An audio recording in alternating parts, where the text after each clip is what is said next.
Okay, I see. There you All right. are. Yay. All right.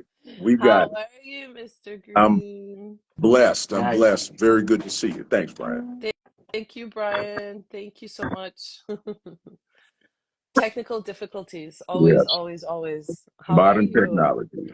You know Yes. what? I'm doing good. I'm doing good. Yeah, it's good to see you. It's been a while. I know it's been March, April. Yes, somewhere around there. Mhm.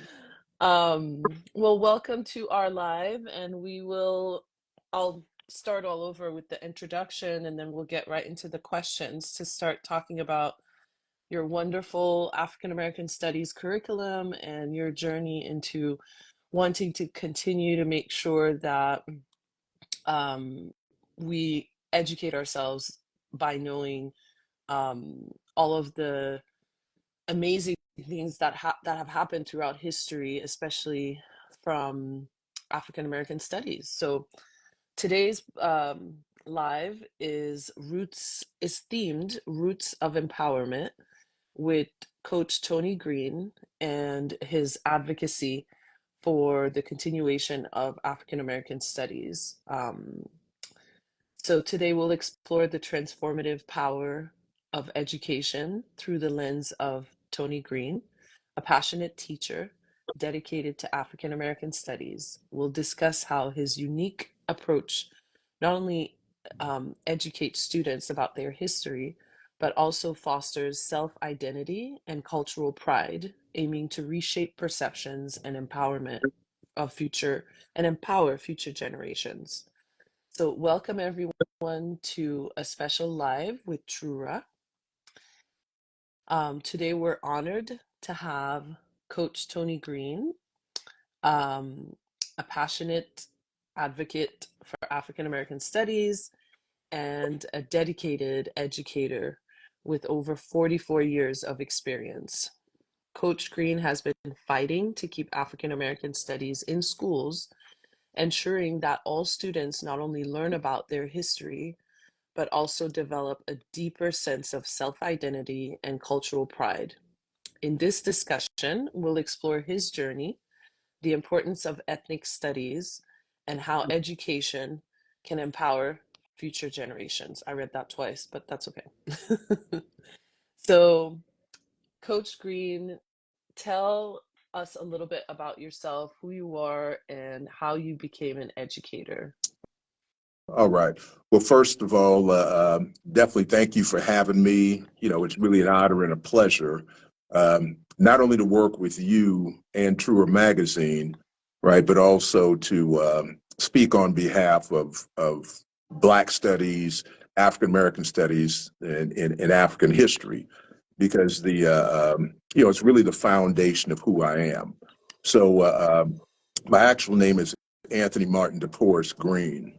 So my mama named me after an Kemetic or Egyptian saint, Saint Anthony of Egypt, who was the father of monasticism, and also my middle name is named after Saint Martin de Porres, Black Portuguese saint, because I'm actually uh, initially was a Portuguese citizen. I was born on Teixeira, and Cape Verdean Creole.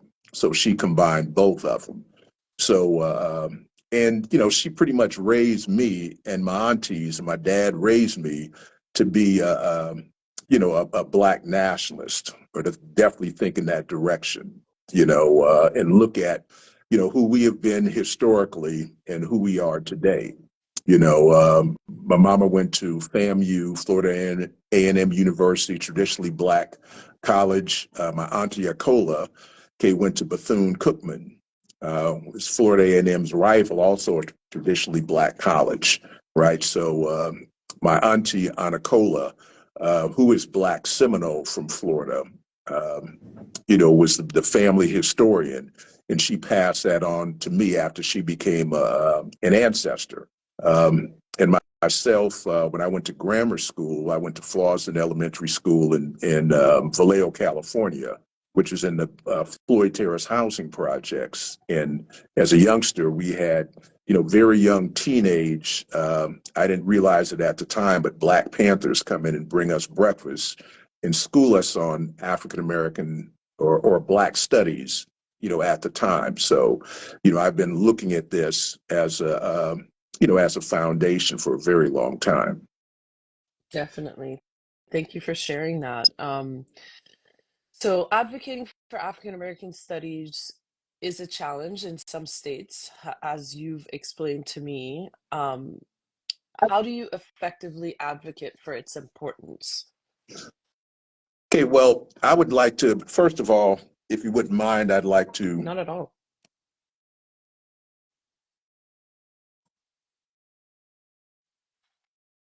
I'd James. like to pour a Yes. libation. All right. I'd like to Yeah, pour this libation using AP African American Studies cup. And what the I love the. libation is going to represent, it's going to represent, the ancestors who preceded us, in, creating this foundation of African American studies. So I'm going to Woo! pour one for the ancestors, Ashe, um, Professor Harry Edwards, Oba Tashaka, who were some of my earliest teachers.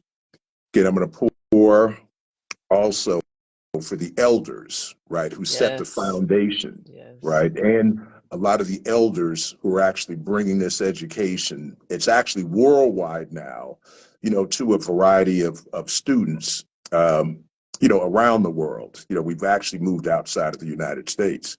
And finally, I'd like to pour this libation, okay, for the upcoming students who are actually embracing this curriculum. All right. Ashe, Ashe, Ashe.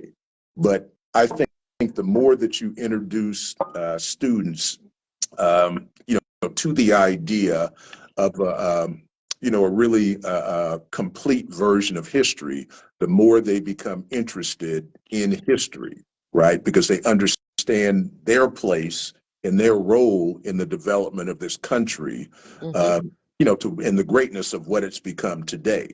All right, and that's with some of some of the sores and some of the things we need to improve on. Okay, but it's part of history, and unless you know the mistakes of the past, you're not going to make changes, right, to accommodate for those mistakes.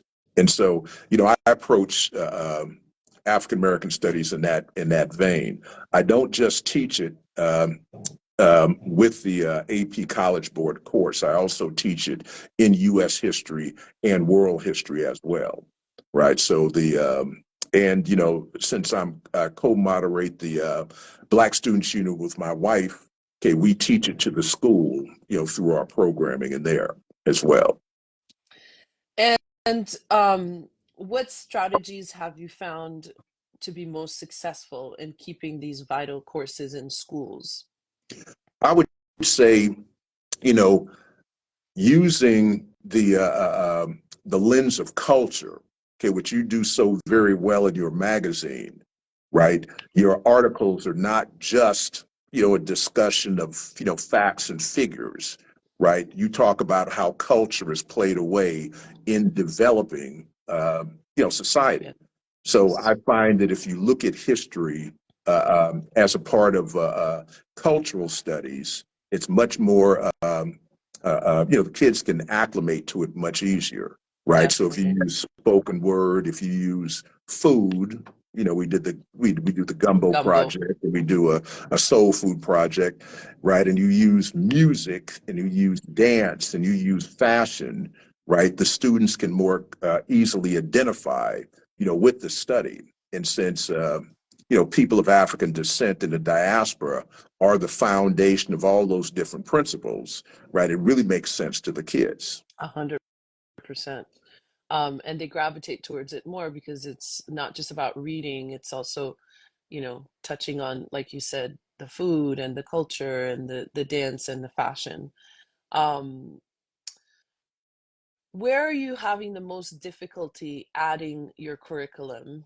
And how many schools currently have the curriculum? Okay, so we started originally with 67 schools 2 years ago. We met at Howard University in DC. Um, and from 60, it sort of whittled down. I mean, 67, it whittled down to 60 because of political concerns. Year two, we went from 60 to about 470. Year three, we went from 470 to over 800. This year, we're upwards of over 2,000, I believe. It could be between 2 and 3,000, and it's not just nationally. There are also schools outside of the United States that are actually participating in this advanced placement African American studies, okay, through the College Board, right? And it's no longer in the pilot stage; it's an officially accepted class. Wow. As far as difficulty, I don't really look at it as being difficult. And if I can give you a quick story from from my past, one of the things I like to do is bring in the lessons from elders. So my stepfather's name is Arthur Hebert. All right. His father was actually lynched back in the 1930s. All right. Unfortunately, he was lynched. Um, he was later, my stepdad was later drafted into the military. So he became a part of the 1st Marine Division during World War II, Mhm. right? So the first Black Marines actually were part of that division. So he's foundational, to the development of, that, these Black Marines. Since he was a Black Marine, he could not hold weapons initially. So what he did is he collected bodies and body parts, right, on the Iwo Jima campaign. And he did that at 17 years old for 3 years. And he said the most difficult time that he had was on an island called Peleliu, which was essentially it was a piece of volcanic stone out in the middle of the Pacific.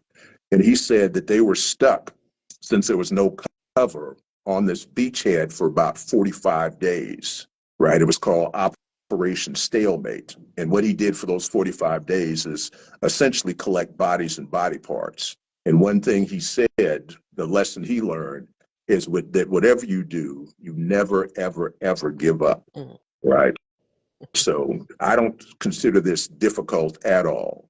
If you look at some of these stories of our ancestors, and I think the more stories that we tell of the elders, Mhm. the more this next generation can appreciate what struggle is, Mhm. right? Yeah, And that's a struggle very isn't, that's a very good point.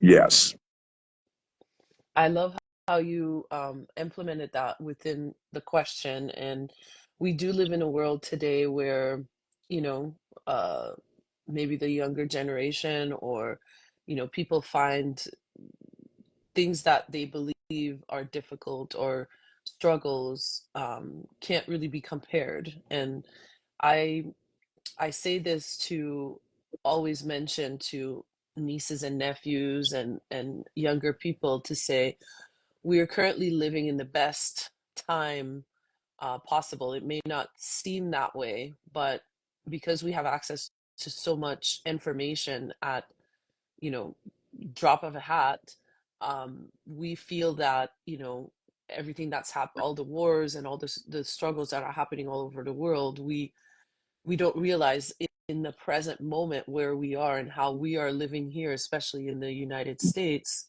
um, that we're living in the best possible time for right, our generation. So, talking about that struggle that your stepfather went through is an example of how we need to look at things if the Wi-Fi is not working, or those very minimal things that they don't they don't even compare they don't to compare. something like having to pick up body parts because he was Black, he was not able to have a gun. And all of those things have changed, and we've improved on them. And a lot of people say things don't change and things stay the same. That's why it's important to have African American studies and stories like that to be told to everyone so that we can understand how we have advanced and how we continue to advance and how we are in charge of our advancement with our power. with voting and with making sure we make our voices heard. 100%. So thank you for sharing that. um, so I won't say difficulty anymore. So you and your wife, the wonderful Mama Green Marguerite, emphasized the need for students of all diverse backgrounds, including white students, to take ethnic studies courses. How do you believe this understanding can foster unity in diverse communities? So, the original intention of U.S. history was to develop a population that had civic virtue, right? Love for the country, right? This is a Jeffersonian concept. The reason why, you have to take U.S. history and U.S. government is so you can develop this, this love for the country. So when the country asks you to do something, right, you can act on behalf of the country. You can pay your taxes, defend the country, vote, obey laws, etc. And, if you look at it, if you have a large percentage of your population, right, who is non-white, right, and an increasing population who is non-white, in order to give them civic virtue or love for this country, it's important to tell them the place and the role that their ancestors and their elders and they have in the development of the country, because it's all factual. It's all factual. If you look at the African population, again, what we developed, from the East Coast and the fall line, in terms of all of these cash crops, from tobacco first to rice and later cotton to sugarcane, et cetera, that provide the economic basis for the development of the nation, right? If you look at a lot of you look at a lot of the initial settlements, a lot of those initial settlements were constructed using enslaved laborers, right? Including engineers. Me and Mama Green went to this one. One of the things we do when we go on vacation is we go to museums, and we'll go to Black settlements, and we'll go to plantations. We went to one settlement outside of a plantation called Laura outside of New Orleans, Louisiana.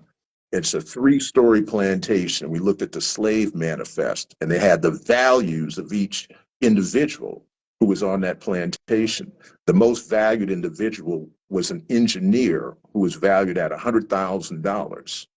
Okay, the reason being is he engineered Laura Plantation to be 3 stories and actually withstand the flood stages from the Mississippi River, Lake Pontchartrain, and the Gulf of Mexico. Because New Orleans always floods because it's a bowl, right? But he had that that intellectual wherewithal to actually engineer this building, 25,000 square feet, perfectly, that it never flooded. Right. And when you go into the bowels of that plantation, you see that plantation building, it's this perfectly constructed building even today.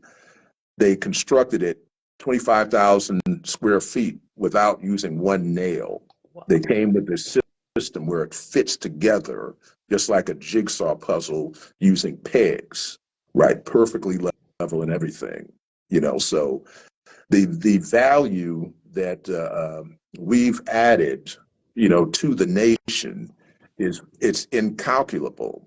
One of the projects we do is we actually have the students come up with financial data to calculate the economic value of the enslaved population from the inception of slavery in the Western Hemisphere in about 1503 till 1865. And what they have to do is they have to calculate the value. And it's an interesting project. And at that point, they can really understand, right? And if you look at, the other groups that come in, right? If you look at the Asian populations that come in, they add value, right? The Irish add value. And originally, they were valueless, right? The people from south of the border, the Native American population, all add value. So why not try to increase the civic virtue to those students who are going to be taking over for us very, very soon, right? In very challenging times. Yes, And yes. if they love the country, they're going to act in the best interest of the country. If they don't love the country, they won't. And if they're not educated on, what their ancestors brought to the table, and was able to, the value that they were able to bring to the country, then it's going to be, it's they're going to think that there's no value to Yeah, it, and they're not going to understand how to sustain that value and continue to educate themselves and further generations to come. Um, exactly. what role do you think understanding Black history plays in fostering cross-cultural empathy and dialogue among students of different backgrounds? All right. You know what? If you look at, our history, with this diaspora in the Western world, all right, we've always been the omega. We've always been at the bottom, the bottom rung.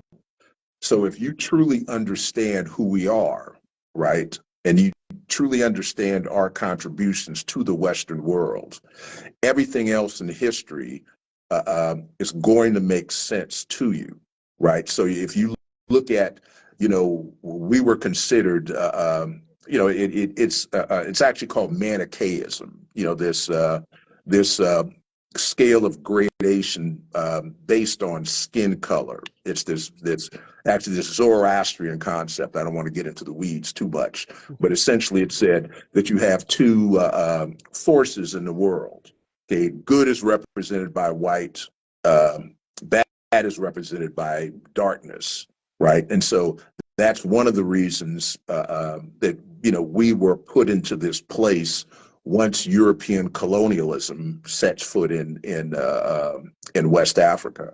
And so the entire Western world is developed on this concept of Manichaeism, light Mm-hmm. and dark. So if you understand that, and you understand that even though we are on that lower end of this manichaeistic scale, you can understand a lot of the fallacies that are found in history, and you don't find those fallacies unless you truly study history and Mm-hmm. you truly study who we are. If you look at East Africa, where humans originate, darkness was considered divine, right? Mm-hmm. The Kemites or Egyptians called themselves black, which was a good thing. They called their land Kemet, Mm-hmm. good thing. Ethiopia, land of the dark-skinned people. Sudan, Bilad es Sudan, land of the black people. So it was considered a good thing. Didn't become a bad thing until European colonialism. And if you truly understand that, you can understand the fallacies that you have to address with the real study of history. Thank you for sharing that. And I think that brings me to my next question, which um, recently the nominee for president and vice president of the Republican Party have pushed lies and false accusations that Haitian migrants um, were eating dogs and cats and geese in Springfield and ducks and so many other things, which have all been debunked and is a complete and utter lie. And even the heads of state of, that are Republicans in Ohio, as well as the woman that claimed that her cat had disappeared and was missing, and um, ended up finding the cat in the basement a couple of days later and withdrew her accusation that her next door neighbor had stolen her cat and eaten it. Being an immigrant, a Haitian woman myself, I found this extremely, extremely offensive and disrespectful, knowing the role that Haitians played in some of the biggest battles in America to make sure that some of the freedoms that Americans have today was fought by Haitian people. So I know that um, a lot of that history, and I would love for you to talk a little bit about the role that Haitians have played in American history, African American All right. history, if you will. You know what? That's one of the pieces of history that you have to understand to easily dispel, ignorance, right? If you don't understand it, then any ignorant statement can actually grab hold, right, and really take root, right, and then blossom. But if you understand the role of Haitians in American history, we don't win the third phase of the Revolutionary War, okay, without Haitians. They were called chasseurs, they were called Lefantage, but they were black fighters from Haiti who supported, uh, American colonists against Great Britain, right? Because if you look at the American Revolution, it wasn't fought by an American army. It was fought by state, but well, not even state, but colonial militias, and they had no, they had no navy to speak of. So what France does is France participates on the side of the American colonists, and they actually send hundreds of troops to Haiti, right? Who then take those ideals that the American Revolution was fought on, John Locke's ideals from two treatises of government, all men are created equal, Jean-Jacques Rousseau's ideas from social contract, right? That if you're not treated equally, you have an obligation to rebel. So they take those ideas back to Haiti with them.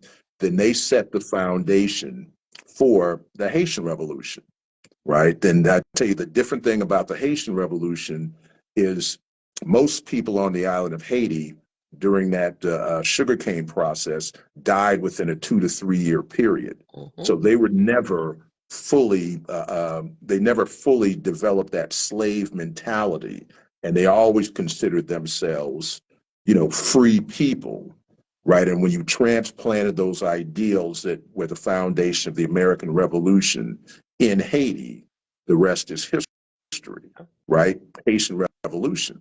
And if that Haitian Revolution doesn't happen, the Louisiana Purchase does not happen. So as a result of these Haitians fighting against, the most powerful nation in the world at that time, formerly it was Great Britain until they lost those colonies, but later France, gaining their independence, France was no longer able to defend that whole Ohio River Valley area, so it becomes useless to them. They sell it to the United States. We more than double in size as a direct result of what those Haitians had done. And what the Haitians had did with their revolution is tied directly to American colonial struggle against the British, and that Louisiana Purchase is tied directly to the success of the Haitians against the French. Yeah, so we owe quite a bit to the island of Haiti. Thank you. Thank you for sharing that. I think it's important for people to understand that history and to make sure to get their information from places that are going to provide them with real information and not mis or Right. disinformation or lies to villainize a certain population. Yeah. And can And I that say, brings me to, yes, please. and that's one of that's the important thing with history, right? Is it sets the foundation. Marcus Garvey said, "People without a history is like a tree without roots," right? Tree without roots withers and dies, right? So the foundation of America has to be a solid foundation of factual history, right? Yes. Then everybody who's an American can build on that factual foundation, right? And if you have mud that, kills the roots, then you don't have the foundation that's going to sustain itself, which is this future generation. 100%. 100%.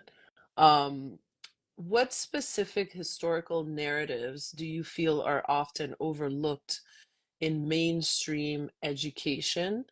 Um, and how do you incorporate them into your lessons? I would say, a couple of different things. First of all, I had cited my my stepfather. Okay, my stepfather, okay, my father, Arnold Joseph Green Sr., between both of them, served in 5 military campaigns for the United States, put in a total of 75 years, right? And the rest of my family, my auntie Colleen, right, the same thing. All of my uncles, the same thing, right? Uncle Ivan, who was part of the Port Chicago explosion, right here in Northern California, the same thing. And Frederick Douglass said, if you let a black man get a black U.S., I mean a bronze U.S. on his chest, no one can deny his citizenship rights. And that's one thing that we really don't talk about is the role of, black service people, right? In not only the founding of the nation, in the Revolutionary War, but every single war since then. Okay, that's one thing that we definitely focus on. Yes. Okay, and another thing we focus Navy, on Marines, the everything, Army, yeah. everything. I just showed the students. My father was stationed. My birth dad was stationed at Moody Air Force Base in Valdosta, Georgia, for the Korean conflict. And I showed him this picture that was in my dad's scrapbook, and it was a picture of his flag football team. There was a mixed race flag football team, and all of their cheerleaders were these young white cheerleaders, and they were all sitting in this picture at the same time. But Valdosta, Georgia was in the deep South in 1952. And so what the nation was actually doing, it was called a forced cohesion experiment. They were trying to see if under the stress of the deep South, if these black and white GIs and Latino GIs could all get together and get along for a common purpose. So that's one of the things we have to focus on is the role of Yes. sacrifice. And also, the economic foundation that people of African descent set here in the United States.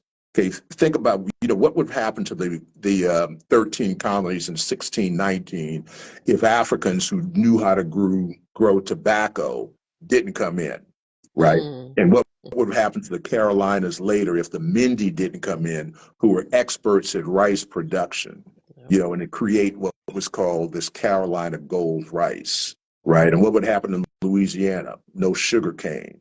What would happen in the Ohio River Valley after the Louisiana Purchase if you didn't have experts in growing cotton, right? You would have no textile industry. You would have no industrial revolution. So those are the things that I like to focus on, and not just chapters in the book, so they can actually make sense, out of our story and see what our contribution actually was and is, to the greatness of the country. I love that you incorporate those pieces into it because it's very important for us to learn and to continue to be reminded of um, the Yeah. contributions that we've Yeah. made. And can I say something too about this is what, the first day of, our um, AP African American Studies meeting in Howard University, we were presented with this very rich curriculum that was developed by hundreds of college professors and high school teachers. And the foundation for everything we do was found in those original pages. And it's very, very deep, right? It's very, very deep. And it's actually drawn more and more students who are really embracing the curriculum.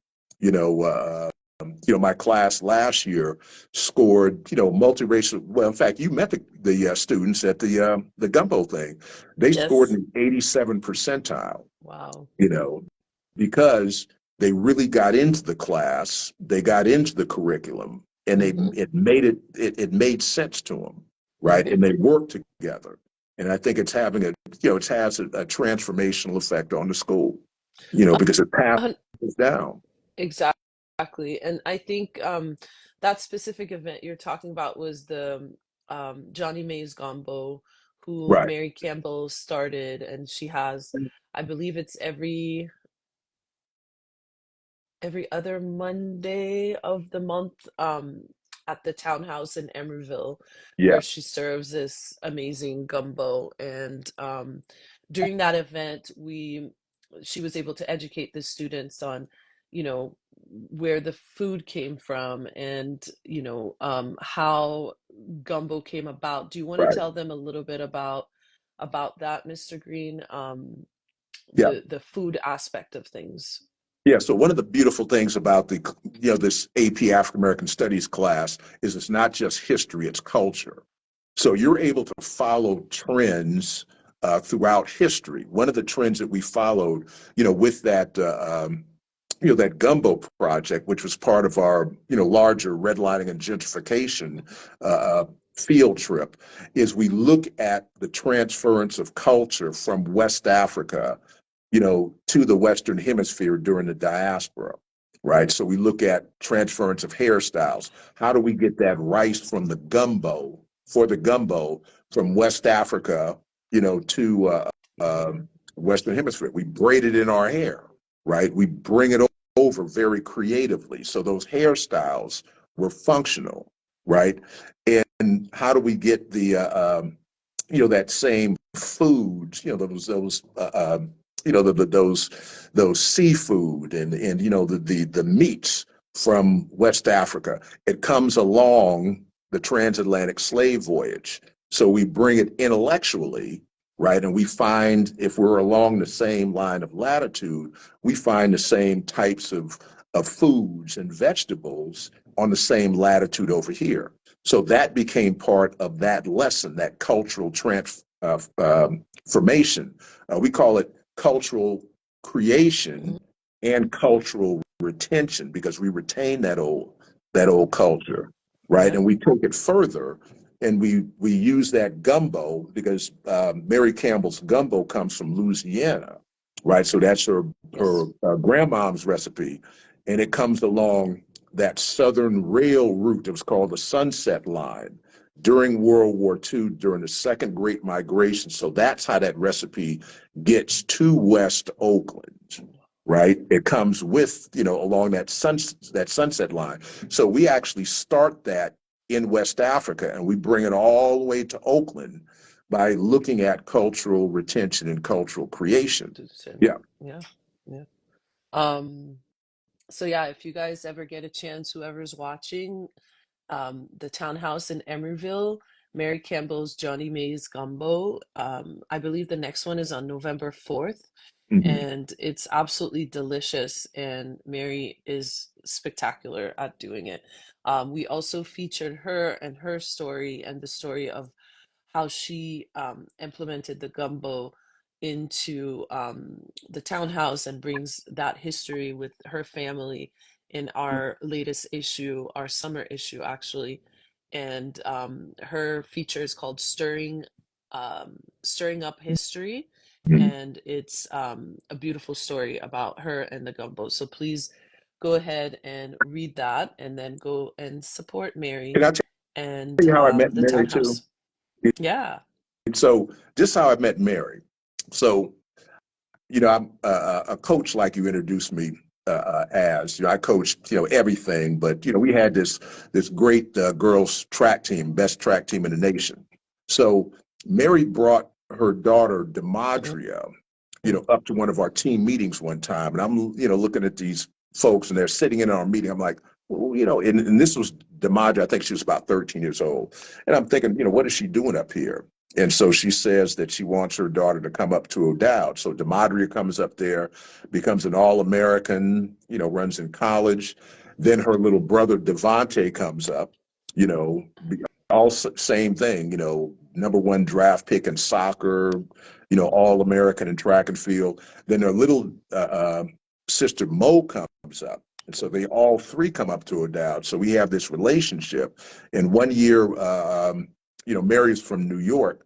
So we in the national championships in New York, and so she takes us out all over the city, Mhm. takes the team out all over the city. So we got to become real good friends at that point. And I think two of the three kids were actually working at the townhouse when you came, back in the Yes, kitchen. Yeah. yes, yes, yes. They were part of that event as well, and I got to meet them. And Devonte got to be featured in our sports issue where we talked about life after soccer and his journey now. But I think he just moved back. He was Yes. living in Florida, and he Mhm. just moved back to Oakland. So a lot of you know a lot of stories in True Magazine that focus on telling the stories of the underrepresented creatives, entrepreneurs, athletes, and people such as Mr. Green that are doing such amazing things within their industries and not getting the recognition for it. And that's what we're here for: authentic representation of the underrepresented, to give them a voice and a platform to tell their stories and to inspire others. So check out those stories as well. What challenges do you think, Mr. Green, you've faced in implementing this course, and how have you navigated them? Well, you know, the in terms of AP African American Studies, this course here has been fully supported. This course has been fully supported. The interesting thing about the rollout of the course, it happens during COVID, right? So unless you were really paying attention, to the emails during that time, it was going to get by you like it got by originally a lot of schools because they Mm-hmm. were so focused on COVID response, right? Right, And they weren't interested in developing any new programs. But I right. actually saw it. One of the counselors saw it, sent it to me, so we Mm-hmm. got to work on it right away. So we've been fully supported, in the school here. The school even supported me. I was invited to speak at a conference in Ghana called the ASWAD Conference Mm-hmm. with UC Davis, Johns Hopkins, and a few other schools. ASWAD is actually the Association for the Study of the Worldwide African Diaspora. So if you look at all 5 continents, all the continents are represented at this conference. The school gave me time off and supported me, going there and pushing, this AP African American Studies curriculum there. And they've supported me in speaking, at Stanford University's Riles Conference last week, Mm-hmm. conference on race, language, and education, and at UC Davis and Texas A&M. So they're fully supporting, the curriculum here. The creation of Black studies was much more difficult back in the 1980s Mm-hmm. because of culturally what was taking place, All right. If you would at the like to time. dismiss your kids to the quad, That's you may are free to do so. If you'd like to keep them in until 12:10, which is the official end of club time, you can do that as well. But kids, you can start dismissing if you want. Lunch will begin when the you can tell cafeteria I'm at is a high ready, but school. officially at Of 12. course.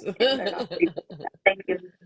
Yeah. Mr. Green is taking time out of his teaching day to spend with us. So thank you for doing that, Mr. Green. And apologies for the interruption to the audience. But um, how would you say, Mr. Green, you handle controversial topics that arise during discussions? Because it can get pretty heated, especially when you're talking to people that are not educated or ignorant on certain topics.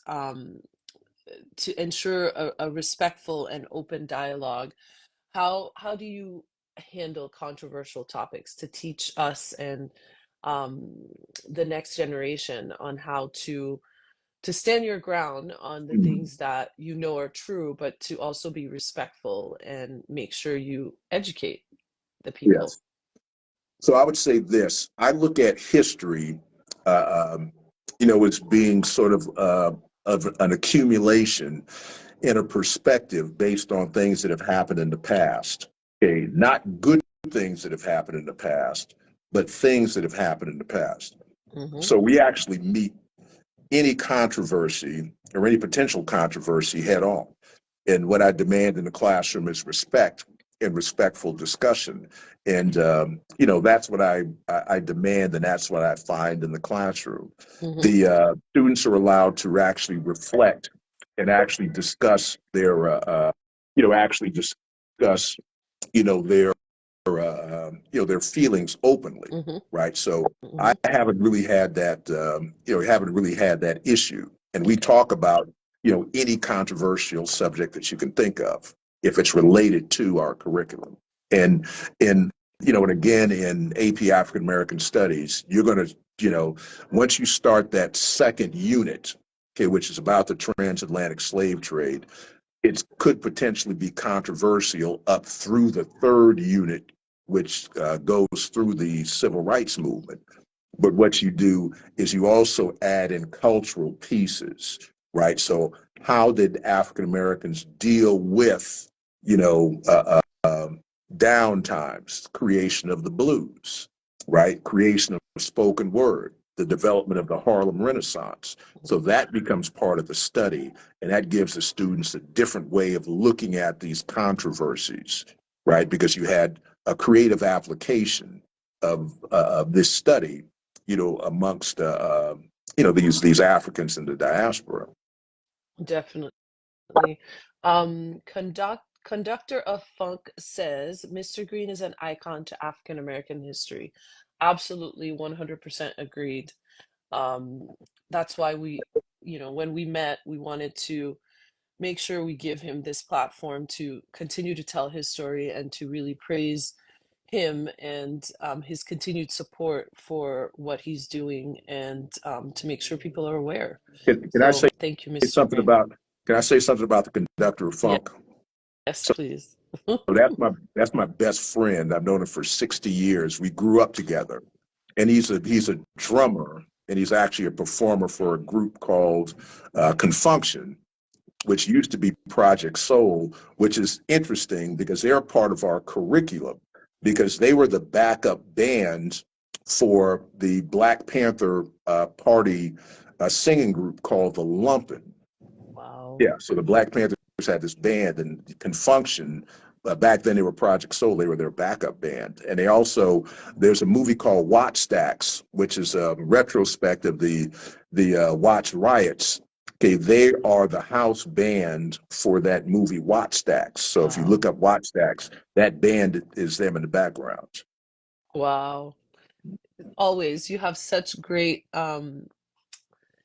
you always have such you always withhold everything. There's not a word that somebody can say where you're not going to bring it back to here's what this is connected to. So thank you so much.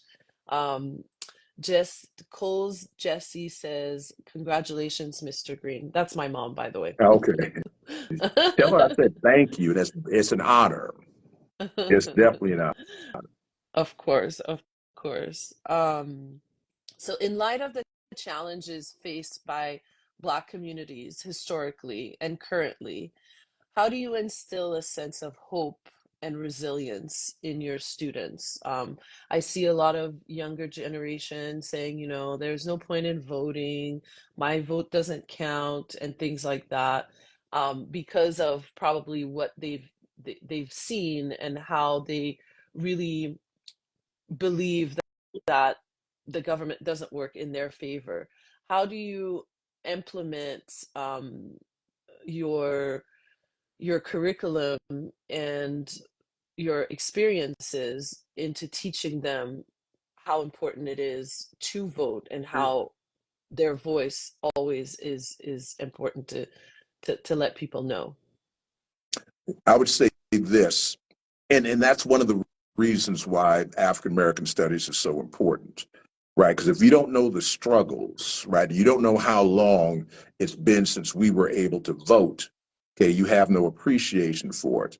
Okay, I was, I believe, 6 years old when we were first able to vote. So, let me tell you about my stepdad again. So, my stepdad, like I said, collected bodies and body parts as 1st Marine Division, right? He was a member of the Army Air Corps during the Korean War, right? Mm-hmm. After the Korean War, he was in the Air Force, right? So 45 years. I've got a picture of him and Lyndon Baines Johnson after the Kennedy assassination. right? And Lyndon Baines Johnson was pinning him, giving him a medal, because what he had done is he had engineered the body compartment for John F. Kennedy after the assassination. So he was being pinned by the now President of the United States, right, for making that.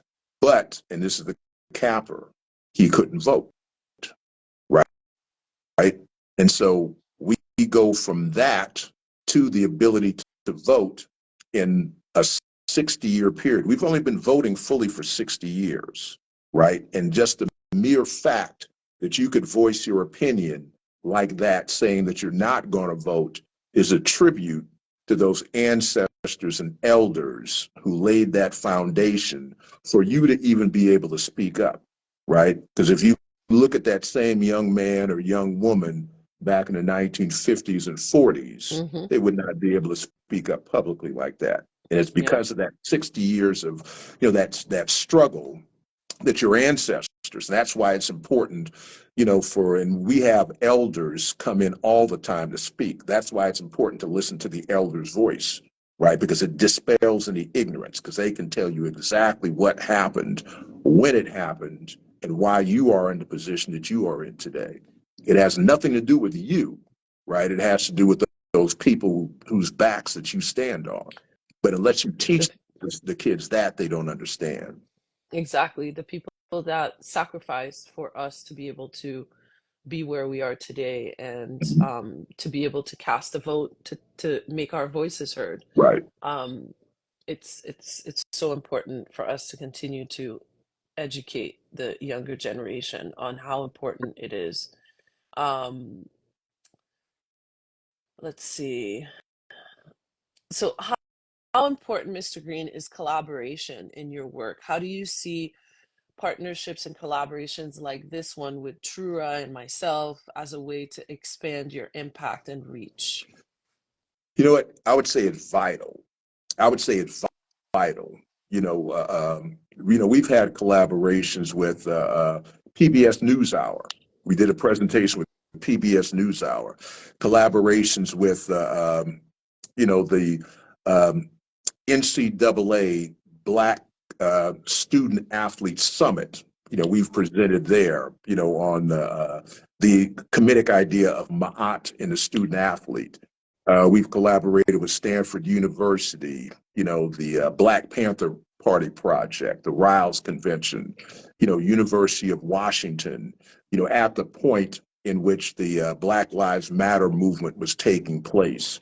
We collaborated and discussed. Like I said, the SWAD conference at the University of Ghana. I would say it's key. We work with other schools and school districts, really nationwide. So I think, collaboration is definitely key. And since there are more and more schools who are interested, in developing AP African American Studies curriculums, and since the state of California is mandating ethnic studies, I think it's going to be more valuable than it's ever been before. And that's one of the things that we did at the Riles Convention, was to bring in not just teachers of African American studies, but teachers of ethnic studies in general. And so for this national meeting, so collaboration is going to be key.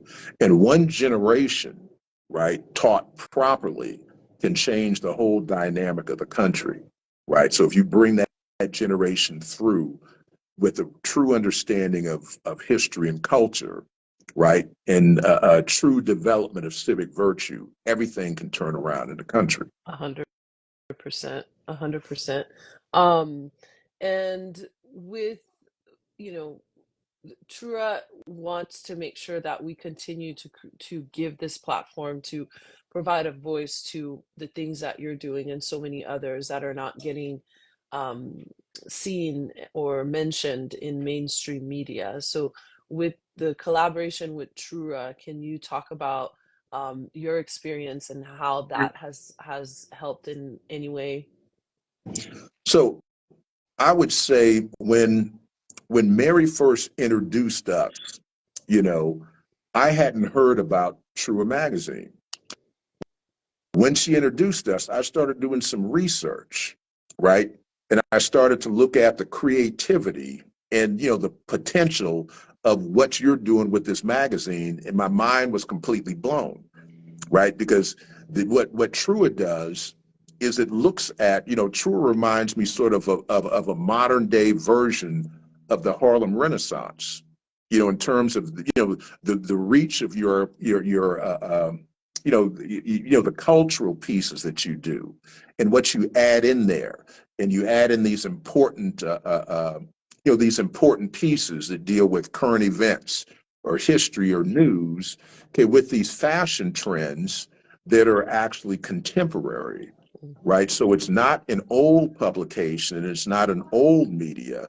It's something that's brand new and, potentially can grow because it's a new media, and it's not, it's the magazine for that coffee table, but it's also this, this digital platform that, I'm learning more and more about, from this process right here, and the advertising. So I think, the potential right now is bottomless, but yeah, it's been a great experience. Amazing. So thank you so much for sharing that, Mr. Green. And for those of you who don't know, we have a digital platform, so you can view the magazine as a through our digital on your iPad, on your phone. This is Mr. Green's feature, and you can see that we made sure to provide him with a very extensive, beautiful feature with him and Mama Green. We have an interview that we did as well that will air soon. But through the digital magazine, you can flip through it like a magazine. And we have print issues as well. This was our Black History issue that we did last year, that the magazine is 100% recycled paper, 100% sustainable, biodegradable laminates, vegetable ink, and for every print copy we will sell and every print subscription we sell, we will plant a tree. And right now our focus is in Ghana, Thailand, and the Philippines, making sure that the communities in those countries as well are getting work and they're getting educated. In the Philippines, for every tree we plant, we also remove 1 kilogram of plastics in the ocean. And obviously, the more subscribers we have, the more copies we sell, we will expand this in many places all over the world, especially at one point, I'd love to implement this in my native Haiti.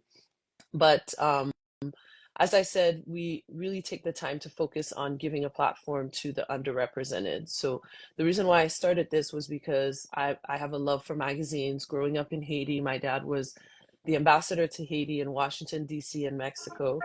And when we used to travel, he used to bring us to at the airport, the newsstand. And he would say, pick books, pick magazines, pick whatever. And I would always come back with, a pile of magazines because I love magazines. And to this day, I still do this.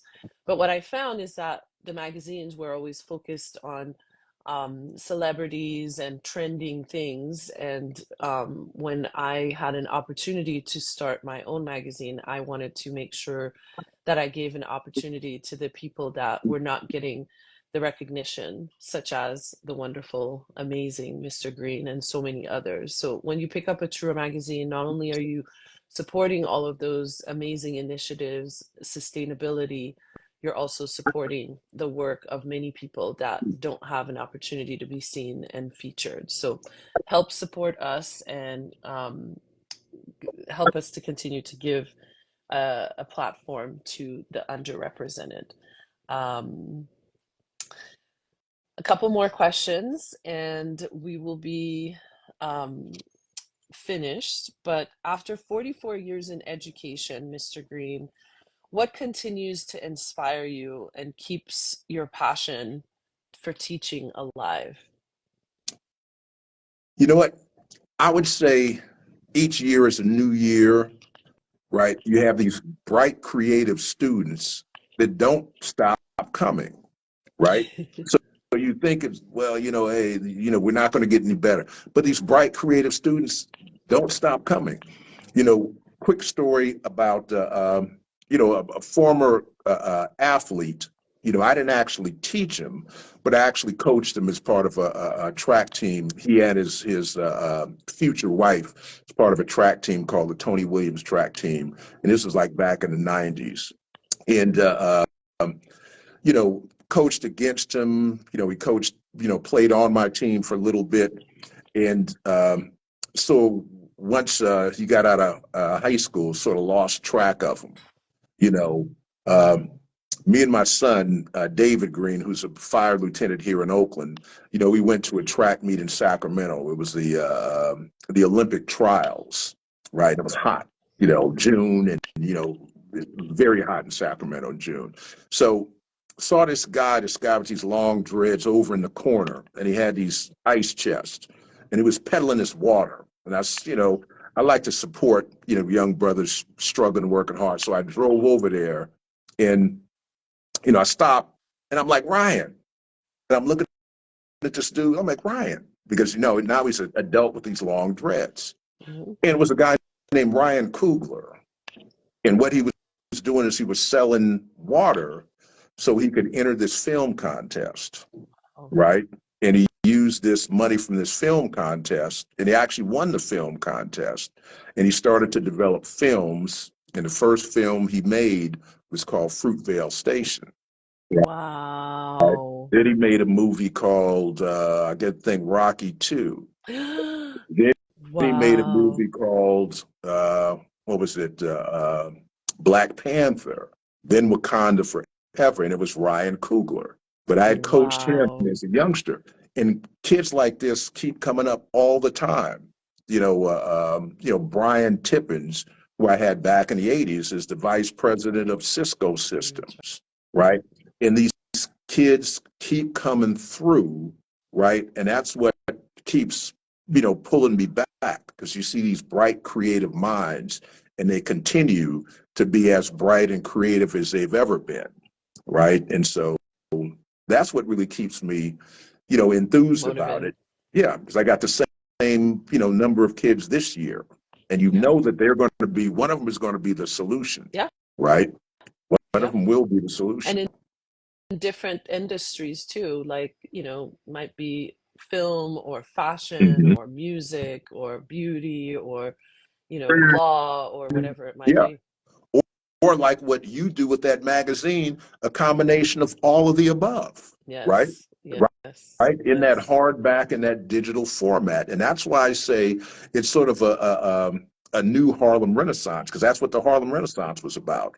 It was a whole number of things that can't be, you can't really put brackets around. Yes, yes. Thank you so much for that. So as a passionate educator, I would say, can you share one last piece of history about any other historical connections between the US and any other country that might, in the current, world that we're living in, there seems to be a lot of villainization of other countries or people to maintain that white supremacy and not wanting to dilute certain, cultures, if you will. Knowing that America was built on diverse cultures from all over the world, the Irish, the Italians, the Haitians, the Mexicans, and so on. What other last bit of history do you want to share with us and the audience that not only would motivate them to understand the power that they have in their vote as legal Americans, but also that will just leave them breathless to know something that maybe we don't hear about or see every day? Yes. Thanks for the question. I start all my classes, doesn't matter, world history, economics and foreign policy, U.S. history, AP African American Studies, with this concept. We all come from a single source, right? 250,000 years ago. The geneticist or, the geneticist who developed this Human Genome Project called this single source mitochondrial Eve. So we all share exactly the same DNA. Differences don't develop in the human species until we start to migrate, right? And we start to develop these environmental adaptations. One of those environmental adaptations is skin color, right? Which is responsible for 1 out of 3.1 billion genetic markers. It was humans that developed this idea that skin color dictates characteristics, right? And the reason why that was created was just so you could create an owner class and basically a worker class, a class of serfs. It's got no validity at all. And the idea of whiteness was not developed until probably about 1640 in the English colonies, right? You would have racial divisions happening in the Spanish and Portuguese colonies in the 15th century called Las Pinturas de Costas. But all they did again was dictate social status and characteristics. But this is the trip. If you had enough money, you could always buy a change of race form to change your race.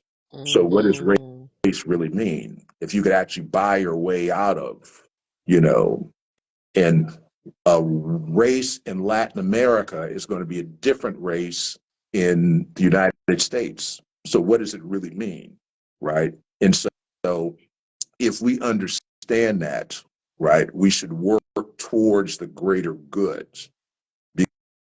Because unless there is civic virtue, and this comes from this one last lesson.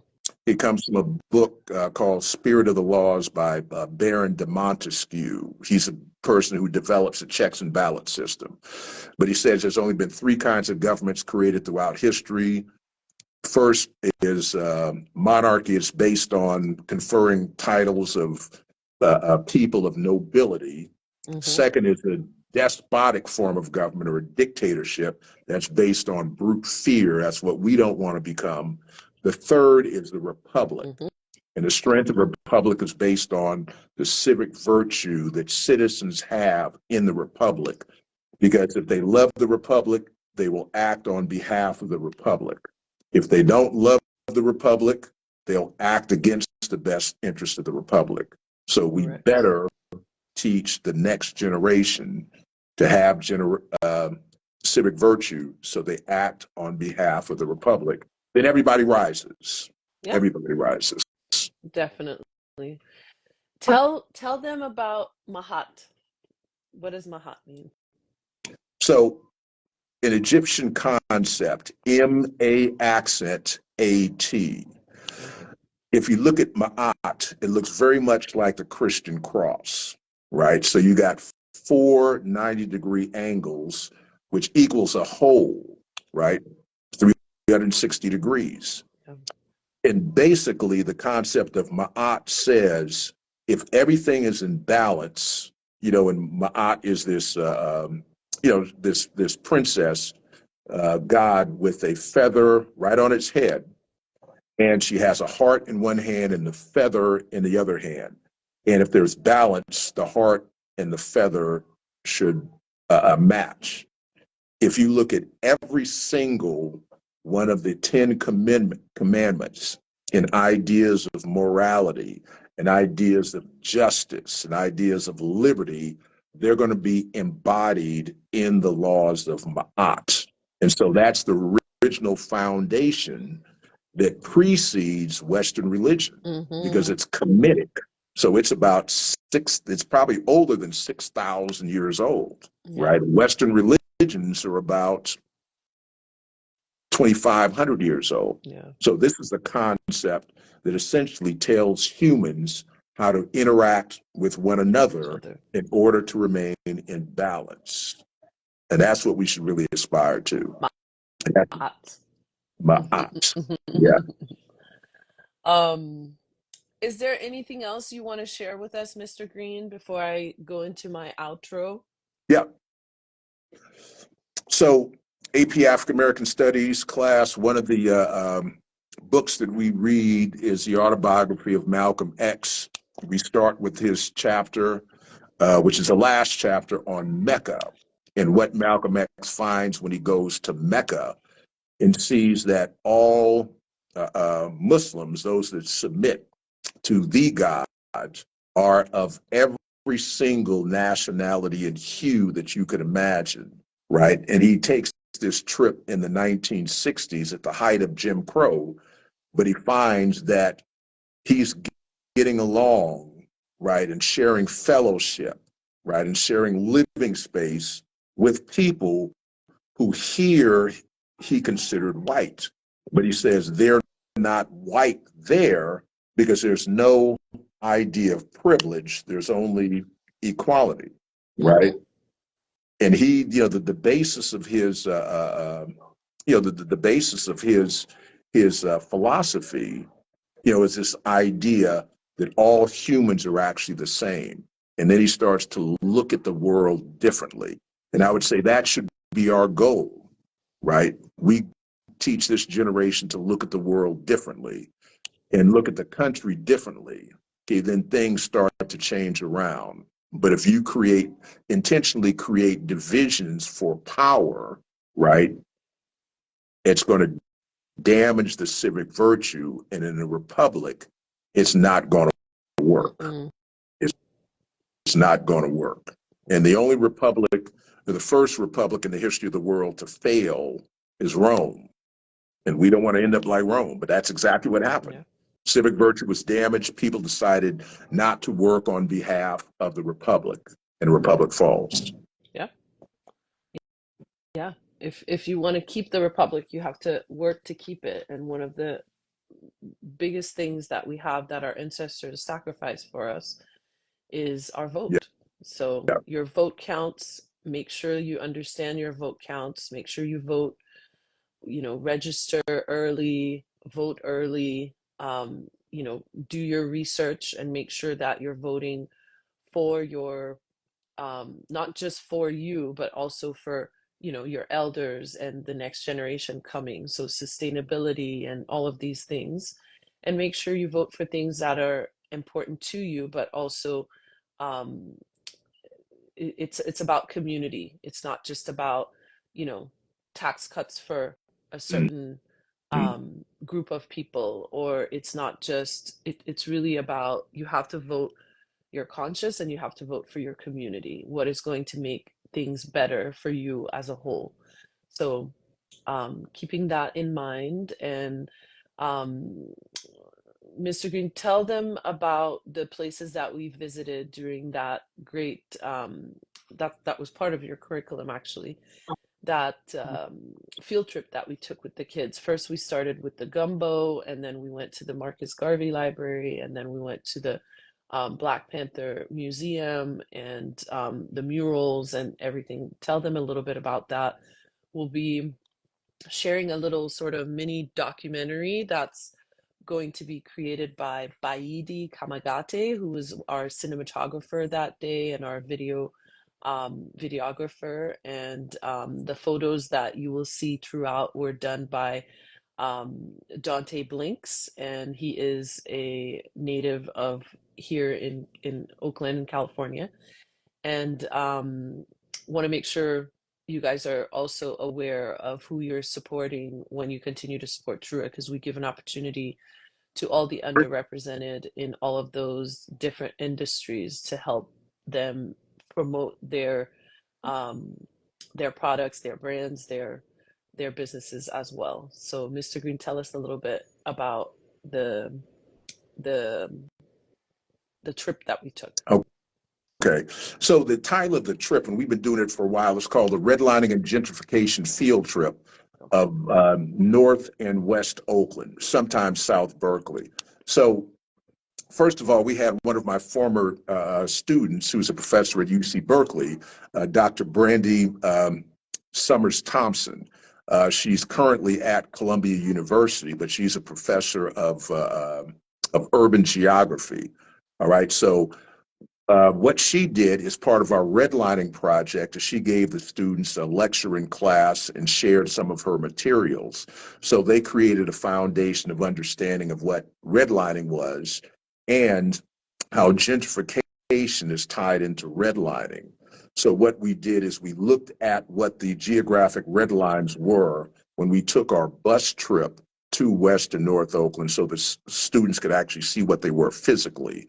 And a lot of times they're physical structures, like the BART line is one, the 980 freeway is another one, right? The post office was another one. So you could actually see these structures and how they divided the community up, all right? And so we looked at that. We traveled to the Marcus Garvey bookstore, owner Blanche Richardson, the oldest Black bookstore in the United States, right? And we like to go to that every year because it's sort of the, one of the pillars of the Black community in Oakland, since it's this historic place and it's got every single book that you could think about. And it would be a great place to have Trua magazine, as well, because it's a pillar of the community. I actually did a presentation with a couple of other educators there, based on a book called Being Black in America's Schools, which is a very good book, but we did that a couple of weeks ago. So we go from that, we pass by the original headquarters of the Black Panthers, which is now a bakery called It's All Good Bakery, which is right outside of Merritt Junior College, where the Black Panther Party actually started. So the historic Black Panther Party actually started right outside of Merritt Junior College. Then we went to the Black Panther Mural House, which is this house that's been painted all in murals of the women of the Black Panther Party. And what a lot of people don't know is from 65 to 70% of the people in the Black Panther Party were actually women. All right. The ones who headed that Black history that I took in elementary school and cooked us the grits, eggs, and orange juice, were all women.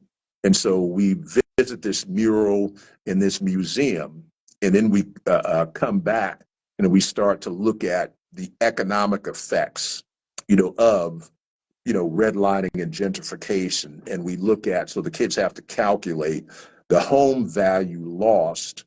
Okay, once all of those formerly red-lined areas were lost to gentrification, and the tens of millions of dollars of property loss that happened in the Black community for those that lived in North and West Oakland, and the fact that those tens of millions of dollars represent, potential generational wealth that was never passed on, and the 900 homes that were actually bulldozed as to make the 980 freeway and the BART tracks, et cetera. So they actually get to see it in person, and look at the effects.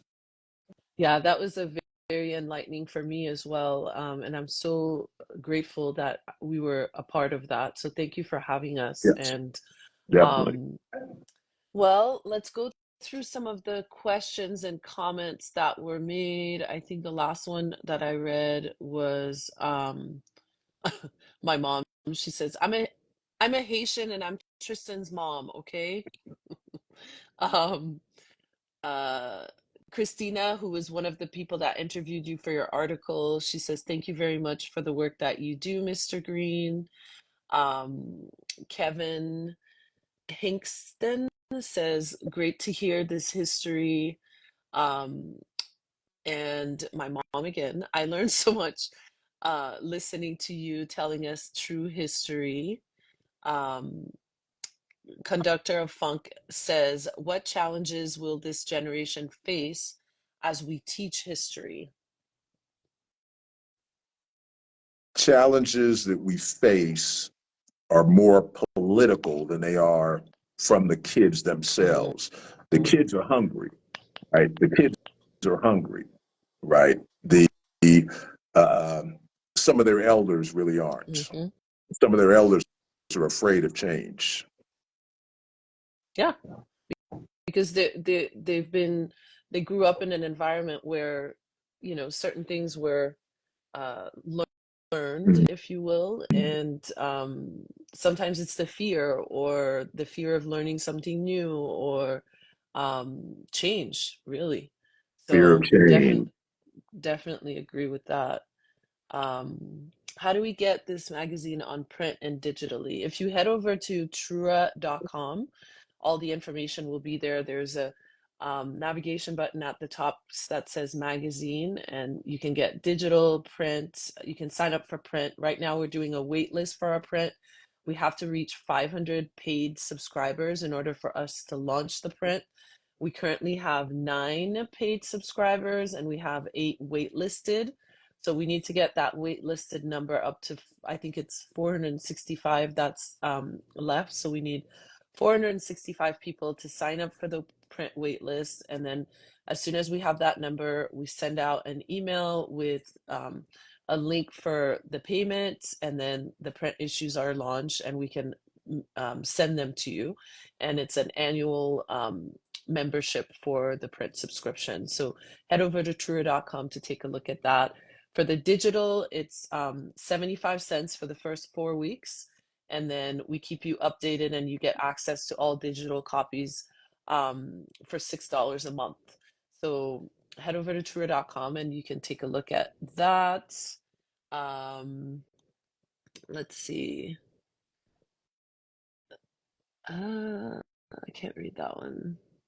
Demeja DeBose is a producer for VH1 Love and Hip Hop Miami. DiMaggio? Demadria. Demadria. DiMaggio. Yes. Is that Mary's daughter? Yes, it is. I Great think I track and met field her. and cross country runner. Yes, I Yes. met her briefly that day as well. She was traveling back to LA, I think. Mhm. Yes. Thank you so much for mentioning that. Um, Tony Green was first to begin a BSU in a private Catholic school. You want to tell us a little bit about that, Mr. Green? Yeah, so Hmm. this is like back in 1986, 1987.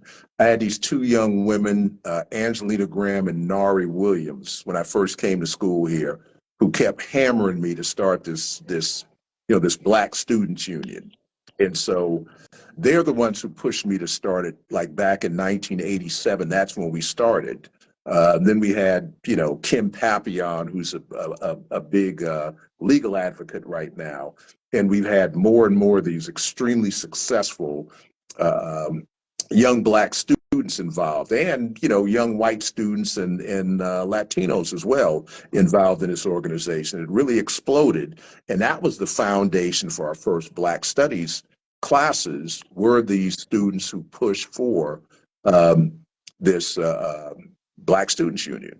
Yeah, back in the 80s. I think it's MC Images. Is that you, Mary Campbell? That's her. Is that her? Hi, Mary. She says Tony Green has taught Black Studies before the AP African American Studies curriculum was developed. Tony has always been an advocate for African American studies. So thank you for sharing that with us, Mary. We'll be hopefully having her on soon to talk about the gumbo. But I think that was it for questions. And if there isn't anything else, Mr. Green, I'll just go into closing things out. All Sounds good. right. So first, I want to say thank you so much, Coach Tony Green, for sharing your wisdom, your dedication, and inspiring journey with us today. Your passion for African American studies and commitment to empowering students through education is truly transformative. For everyone watching, make sure to follow Coach Green's journey and continue supporting African American studies in schools. Also, be sure to check out our latest edition of True Magazine to dive deeper into these critical conversations. Follow us here on social media and make sure to continue to support the work that we're doing, and tell your friends, your family to make sure to support us. Read his full article feature, Preserving Black History, written by Christina Deptula. Subscribe to Truer Magazine to support our work in highlighting inspiring stories in our immersive digital magazine, and get waitlisted for our 100% sustainable coffee table style print copies. Again, our goal is 500 subscribers to launch our print subscription. So please go to truer.com and click on magazine and print to register. Thank you again, Coach Green, for all that you do, and to all our viewers for tuning in and in being a part of this important conversation. So until next time, thank you again, everybody, and see you soon. Bye, Peace Mr. and blessings. Green. All We'll be right. in Bye-bye touch. now. Great Okay, talking take to you. care. Great talking to you too. Say hi to Mama Green. Definitely All will. right, take care. Bye-bye now. Bye-bye.